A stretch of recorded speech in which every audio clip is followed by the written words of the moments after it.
Namaskar dosto, welcome to today's explainer. Let me ask you a question right off the bat. What makes a massive empire like the Tata Group so incredibly successful compared to, well, everyone else? Why are they a household name not just across India, but the entire world? If you're getting up for your Class 12 Business Studies board exams, you probably already know we are about to decode the DNA of successful businesses.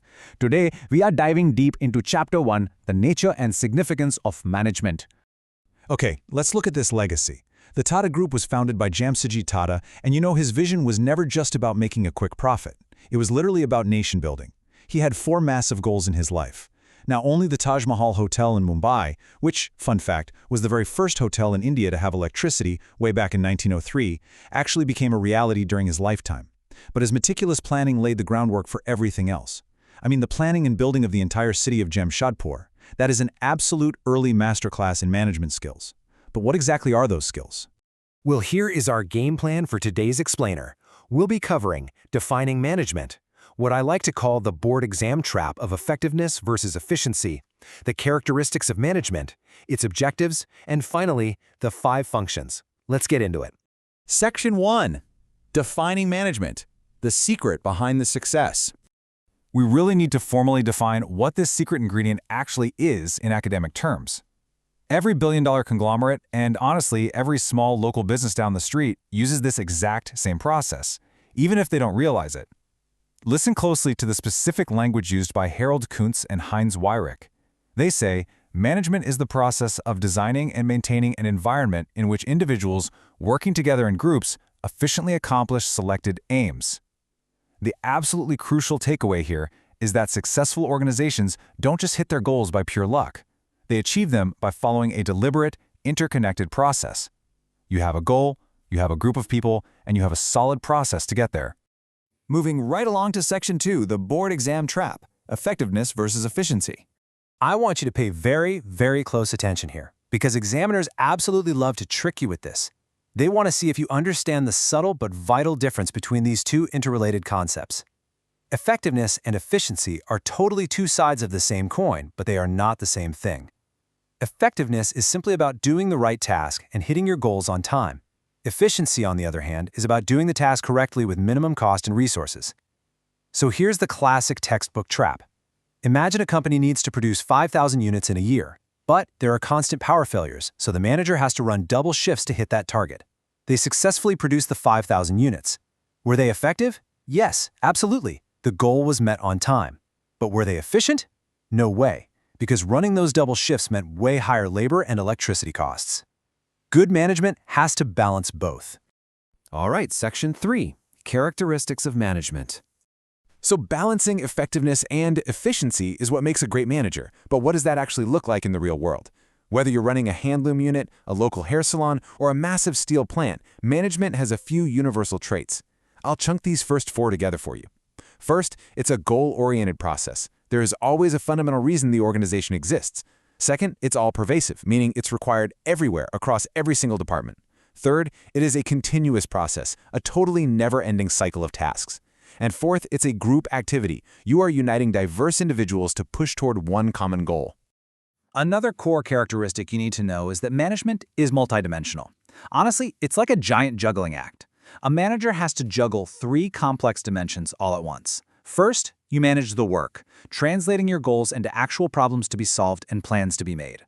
Next, you manage the people, dealing with diverse employees and all their unique needs. And finally, you manage operations, the actual day-to-day flow of production. And guess what? You are doing all 3 of these things simultaneously. To wrap up these characteristics, we can't forget that management is dynamic and intangible. It's an unseen force. You can't literally touch it, but you can absolutely feel it when a company has happy employees and is crushing its targets. And it has to be dynamic because the business environment is always changing. Think about McDonald's for a second. To survive and thrive in the Indian market, they had to completely adapt their global menu to local tastes. That is dynamic management in action right there. Which brings us to Section 4, Objectives of Management. Now that we know what management looks like, what exactly is it trying to achieve? Well, every management team has to reconcile 3 main objectives to be truly successful.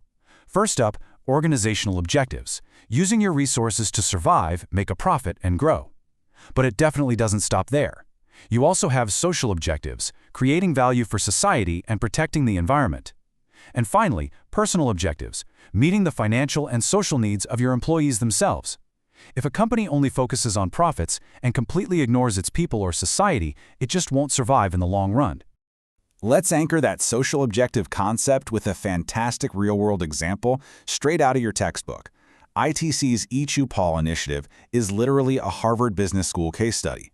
What they did was provide rural, often illiterate farmers with computers and internet access, enabling them to conduct e-business. This is a massive corporation creating incredible economic value and empowerment for underprivileged sections of society. It's the social objective executed flawlessly. And let's bring it back full circle to our Tata example from the beginning. Their legacy perfectly illustrates achieving all of these objectives.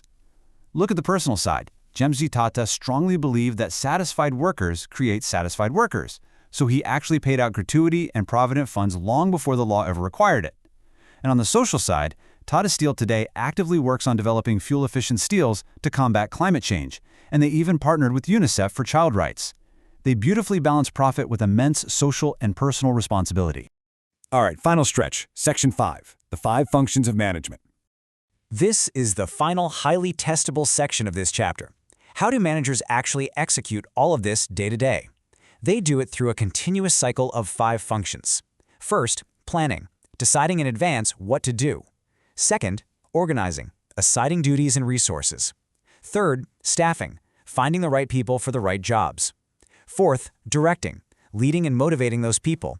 And fifth, controlling, monitoring performance against the goals. And hey, quick tip for your exams. Remember that top-level management spends way more time on planning and organizing than lower-level managers do. Now, let's see how these 5 functions apply outside of massive conglomerates. Let's shrink things down. I want to introduce you to Smita Rai from Namchi, South Sikkim. She loved making wax candle molds as a hobby, but seeing the poor, jobless conditions of women in her district, she decided to turn that hobby into a real venture to help them out. Let's look at how her journey builds right into our 5 functions. Smita's daily life is a literal textbook example of management. She engages in planning when she decides production quantities and creates customized themes for Diwali. She handled organizing when she partnered with NEDFI to secure financial support and structure the business. Her staffing is just incredible. Her company is entirely staffed by local women from the district, and she practices controlling every single day by meeting customers to get feedback, making sure her products hit the mark, and course-correcting if they don't. This just proves that the textbook management cycle works just as well for a rural startup as it does for a giant like Tata Steel. So, as we wrap up today's explainer, I want to leave you with a provocative thought to really lock in everything we've covered for your exams.